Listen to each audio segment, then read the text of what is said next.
Good morning. Welcome to First Presbyterian Church for our virtual recital series. Before we introduce today's musicians, I just wanted to give you a few announcements. We have 3 recitals remaining, including today's recital, and those recitals will now be occurring every other week. So our next recital will be on June 26th, and that will be featuring clarinetist Joseph Eller, and his accompanist will be Lynn Compass, both faculty members at the University of South Carolina, and Joe also a member of First Presbyterian Church. And then 2 weeks after that, on July 10th, will be Thomas Russell and his wife Julie Russell, and they will conclude this series. You'll also have noticed that we've brought to a close our daily music devotionals. Reason for doing so is just we've got a very busy summer coming in terms of preparing for the fall, and with all of the challenges that are likely to be coming up, we're trying to figure out how to best plan and prepare for the upcoming season of worship. But without further ado, I'd like to introduce to you Professor Jacob Will, bass baritone, also a church member here, and also a faculty member at the University of South Carolina School of Music, and he will be accompanied by Sharon Rattray. Sharon is the organist at St. Andrew's Presbyterian Church. Sharon and Jacob have known each other for many years, have done many concerts together. Perhaps you've seen performances of the 3 baritones, in which Mark Rattray, music director at St. Andrew's Pres, also performs with Jacob, and with Hal McIntosh, who serves as music director at Saxagotha Presbyterian Church. So I'm excited to have Jacob and Sharon here today and grateful for them both. I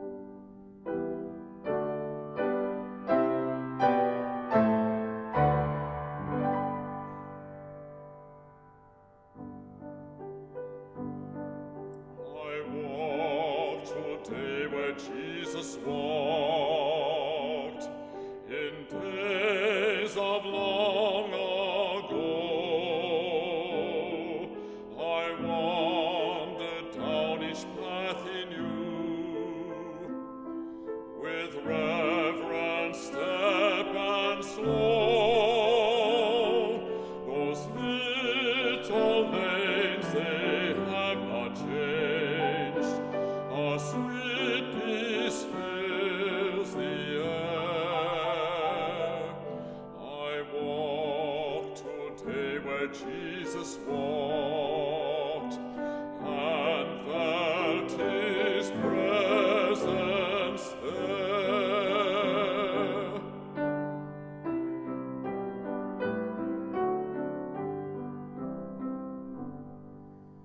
My pathway led through Bethlehem, a memory's ever sweet. The little hills of Galilee that knew those childish feet. The Mount of Olives hollow seems that Jesus knew before. I saw the mighty Jordan roll as in the days of yore.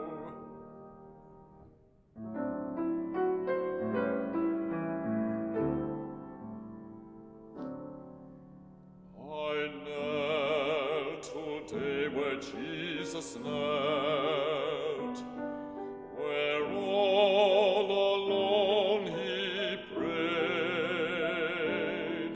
The Garden of Gethsemane, my heart felt unafraid.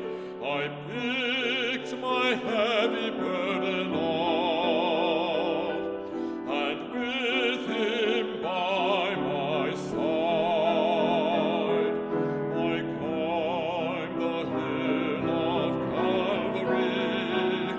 I climbed the hill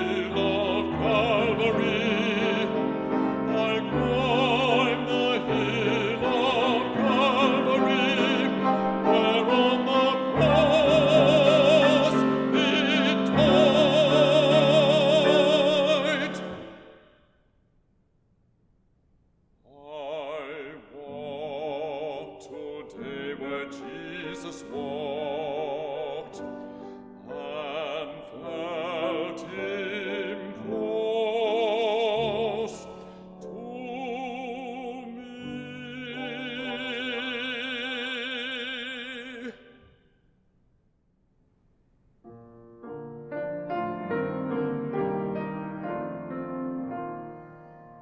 Jesus, the very thought of thee with sweetness fills my breast. What sweeter for thy face to see, and in thy presence rest.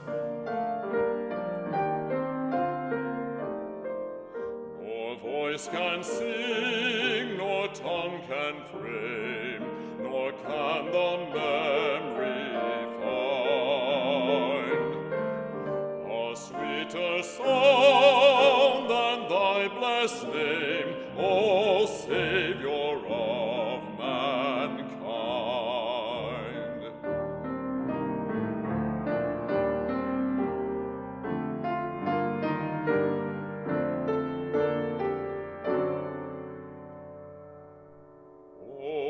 Hope of every contrite heart, O joy of all the meek, to those who fall, how kind thou art, how good to those who seek.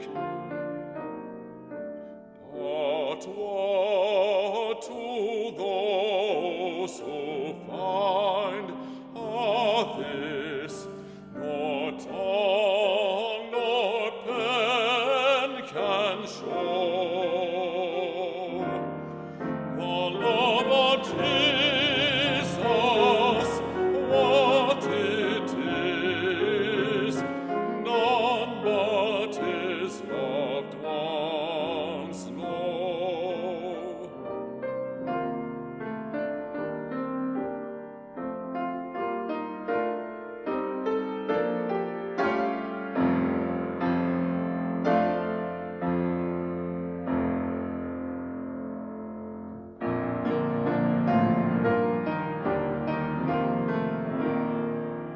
Jesus, the only joy be ours, as thou our prize will be. Jesus, be thou our glory now, and through eternity.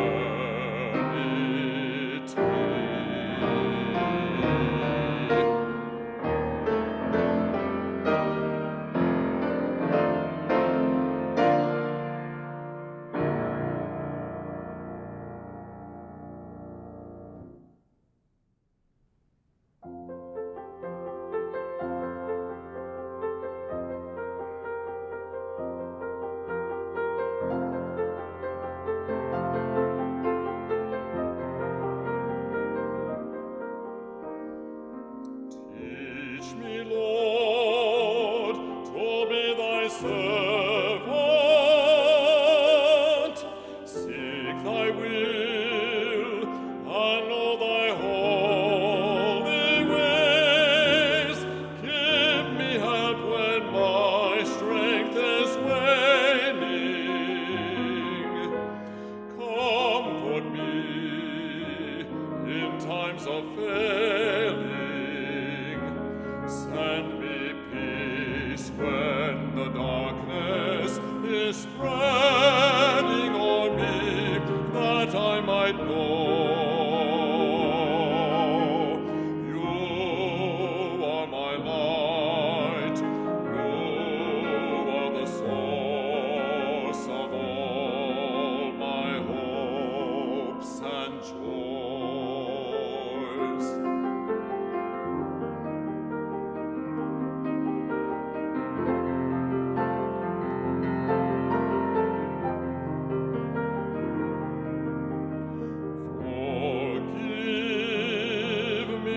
Blessed Father,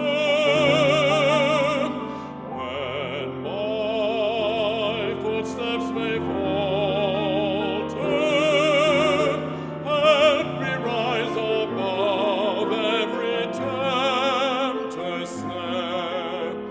May I rest always in your care. Speed the loftiest wings of your Spirit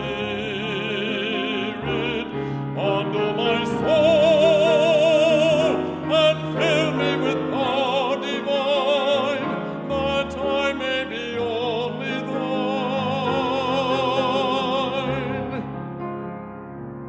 Complete and whole am I,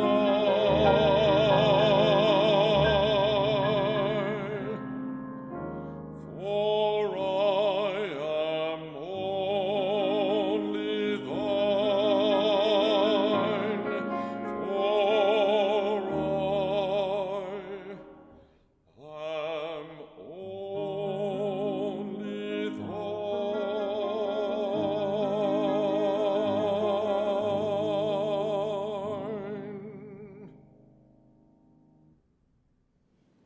Jacob, great to hear you again. Thank you you. so much Thank you. for doing this. It's good to see you, and it's good to have you singing for us, and I know it'll be a great blessing. So part of the whole interview with these things is just for people to get to know you a little better. Okay. How did you end up in Columbia? What brought you to Columbia? You could talk about what you were doing before you came to Columbia. What's that timeline? Okay, well, I actually, I consider Columbia sort of my second hometown because I went to school at the University of South Carolina. And I came over to take my first voice lessons at USC when I was in 10th grade. And my mother, who was quite the persuasive person, she called a voice. Someone had told her there was a voice professor at USC that she thought could help me in my singing, because I'd been doing a little bit of singing at our small church in Hartsville, in Kellytown, actually, South Carolina, just outside of Hartsville. Okay. And so she called him. He said, "Well, I really don't take high school students," but after she worked on him a little bit, then he said, "Okay, bring him over." And so I sang for him, and he said he would give me voice lessons. Good. So I started in 10th grade Okay. working with Harry Cardwell at USC. Okay. And then after your time at USC, or where did you go after that, once that period? Then I was Finished. at Cincinnati Conservatory for 4 years. Okay. From there, I worked at the San Francisco Opera for 4 years, and then made the jump to Europe, Okay. because many Yeah. young singers go Yeah. to Europe to try out Sure. a career. You go thinking, well, I'll sing 2 or 3 years and become a famous singer, then I'll return to the United States as a famous singer. But it didn't actually work out that way. My wife and I, we had just gotten married, so we were over there for 15, well, I sang in Zurich, where we ended up in Switzerland for 16 years. Okay. Now you had a position there as a house base. Is that Right, correct? yes. So how does the system there differ from the United States? Well, you're sort of, I'm on the faculty at the University of South Carolina. You're on the faculty in a sense. So it's like a full-time job. And when you have a certain Fach, the word is F-A-C-H, and it describes many different professions in German-speaking countries. And so you have a Fach assigned to your voice type, and mine was bass. And so if there was an opera being done that had a role that might fit my voice, frequently they would assign that to me, or there were several of us actually in the same with the same voice type. Okay. And so throughout the year, your performances are spaced along with rehearsals, and you're there for a full season, which begins late in August or early September, and runs through the end of June. Okay. And for summers, did you travel? Did you perform in festivals and other types of situations? I did. Had an opportunity to perform in a lot of different countries, a lot of festivals. Sang in Japan, France, on a number of occasions, quite frequently in Germany, mainly in Europe, but I would return occasionally to the U.S. or Canada to sing. Okay. And so what ultimately kind of brought you back to Columbia? I know the teaching position, but was there any type of leading in that you kind of sensed that it was time to do something different, or? Well, my wife is from Greenville, and we had assumed when we went to Europe that we would stay a few years and then return to the States. And as I said, it turned into 15 years. Yeah. So about year 10 or 11, we were thinking, well, maybe this is where God is going to keep us until retirement. And we had regular bouts of homesickness, and missing family as well as friends and some of the things in the United States. And also thinking about our children. We have two sons who are now 30 and 32. And thinking about how the future would be for them. They were going to grow up to be Europeans, essentially, because they were in Swiss schools, which were very good schools, but they were growing up as Swiss, as Europeans. And that has long-term ramifications. Folks who are missionaries certainly understand this, because your children become a part of that culture. Yeah. And they may never really feel at home in your home culture, which would be the United States. So, so those were some of the thoughts we were having. We were very involved in an international. It was technically a Baptist church, but it was really an international Protestant church. We had people of many different faith backgrounds, and we met a lot of great people from all over the world who came, and they came for a short amount of time, sometimes for longer. Then they would leave. There were some Swiss people there as well. And when you'd see people come and go, you'd sort of feel, it's probably like pastors who serve in college town churches, where you have a lot of students. They come in for a few years, and they kind of shepherd them, and then they move on. And you see those people that you come to know and spend time with, and you see them leave, and it's just, you feel sad. And so we, as I said, we had been praying about the possibility of a return to the States, but when you're an opera singer, you just don't say, okay, I'm going to return to the States, and I'm going to be a famous singer. You have to, the opportunities have to open up. And frequently people in our profession, they end up mixing performing with teaching. And about year 14, I guess, year 15, my mother called me, and she was talking about something. She said, it would be great, you've been over there a long time, if you could come back and teach at the University of South Carolina. And I said, well, first of all, I said, Mother, that does sound good, but you just don't show up and say, okay, I'm going to start teaching. I'm going to join the faculty now. Well, she must have been praying hard for that, because... She was the same one, though, that got me started in voice lessons and other things along the way. Okay. But she was praying. And I was sitting at dinner one night with my children and Susan, my wife, and the phone rang, and we were in Vettsville. This was the little town where we lived outside of Zurich, and the phone rang, and the person on the other end was one of my professors when I was a student at USC. And a colleague who had been in school with me and who I had seen singing in Europe from time to time. And they said, we're doing a search for someone for a baritone or bass for our faculty, and we heard you might be interested. And I said, I don't know anything about this. And sure enough, my mother met someone at a party, and she talked to someone, and she talked to someone else. They got wind of it, and that's why they called me. Well, we're all grateful to your mom for having you back here, for bringing you back here.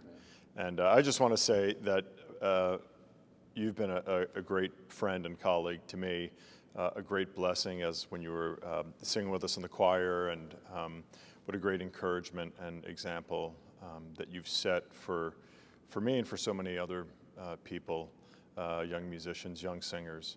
So it's great to hear you, as always, and we'll hopefully look forward to hearing you in the sanctuary soon. I hope so. Be together. Yeah, I hope so. Yeah, thanks. Well, thanks, Jacob. Yeah.